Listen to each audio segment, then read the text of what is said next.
அனைவருக்கும் வணக்கம். நான் உங்கள் கணியன் பழனிக்குமார். டைம் அண்ட் ஒர்க்கில் முக்கியமான கணக்குப்பா. ப்ரீவியஸ் கொஸ்டின் இது எப்பயுமே கேட்குறாங்கப்பா.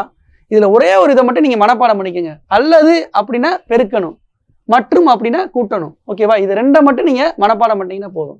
இப்போ பாருங்களேன், ஆண்கள் பெண்கள் எத்தனை நாட்கள், இதை மட்டும் பார்த்துக்கோங்களேன்.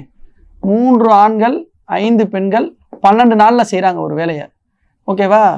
அடுத்து பாருங்க, 6 ஆண்கள் மற்றும் 5 பெண்கள், 6 ஆண்கள் மற்றும் 5 பெண்கள் எத்தனை நாளில் செய்வாங்க? இதுதான் கேள்வி. இந்த கேள்வியே அப்படி எழுதியிருக்கேன். இதில் ஒன்றே ஒன்று தான் நீங்கள் மனப்பாடம் பண்ணிக்கிறேன், வேற வழியே இல்லை. ஆண்களை பெண்களோடையும் பெண்களை ஆண்களோடையும் பெருக்கினா போதும். இதா இருக்குல்ல, இதை மட்டும் பெருக்கினா போதும். ஃபர்ஸ்ட் இதை வந்து நம்ம அப்படியே வச்சுக்கிறோம். ஏன் அல்லது அப்படின்னு வந்தாலே பெருக்கணும். அப்போ இதை என்ன செய்யலாம்?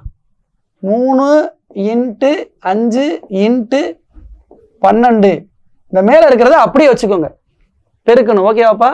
இதை 3ஐயும் அதுக்கடுத்து பாருங்க, கீழே இருக்கிறதுக்கு தான் இந்த ஸ்டேட்மெண்ட் சொன்னேன் நான்.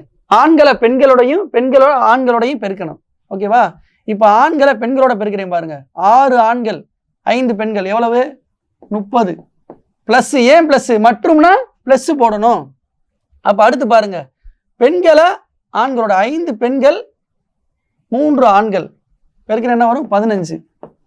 ஓகேவா? இதை மட்டும் நீங்கள் பார்த்துக்கோங்க. இதில் 3 × 5 × 12 டிவைட் பை 45 போட்டிங்கன்னா 9 1 3 1 அப்படி தானப்பா? 1 4 அடி கொடுத்தோம்னா அப்போ என்ன ஒரு ஆன்சரு? சி. இது ஆன்சரு. இதில் இன்னொரு மெத்தட் இருக்கு, அதையும் நான் சொல்கிறேன். இது இன்னொரு மெத்தடுப்பா, இதை நீங்கள் நல்லா பார்த்துக்கோங்கப்பா. இது எல்லா கணக்குக்குமே DA/X + B/Y இந்த ஃபார்முலாவை மனப்பாடம் பண்ணிக்கோங்க. டின்றது வேற ஒன்றும் இல்லை, எத்தனை நாட்கள்? 12 டிவைட் பை ஏபின்றது இங்கே இதுதான் சூஸ் பண்ணணும். கரெக்டாக ஏ இது பி அப்படி சூஸ் பண்ணணும். அப்போ ஏ 6, ஆண்கள் எவ்வளோ இருக்குது? கீழே எக்ஸ், அது பி இங்கே என்னது? 5. இதில் என்ன வருது? 5 போட்டிங்கன்னா ஆன்சர் வந்துடும். 12 பை அடி கொடுத்துலாம்ல, 2 ப்ளஸ் இதில் 1, அப்போ 12 பை 3 = 4 ஆன்சர் வரும். இது ஃபார்முலா மெத்தட். இதில் இன்னொரு எக்ஸ்ட்ரா ஒரு ஆள் வந்தாலும் நம்ம போட்டுக்கலாம். ஓகேவா? இந்த ஃபார்முலாவை மனப்பாடம் பண்ணிக்கோங்க. இது ஹோம்ஒர்க் சம்பா. இதை நீங்கள் செஞ்சு கமெண்ட் செக்ஷனில் பதிவு பண்ணுங்க. நன்றி, வணக்கம்.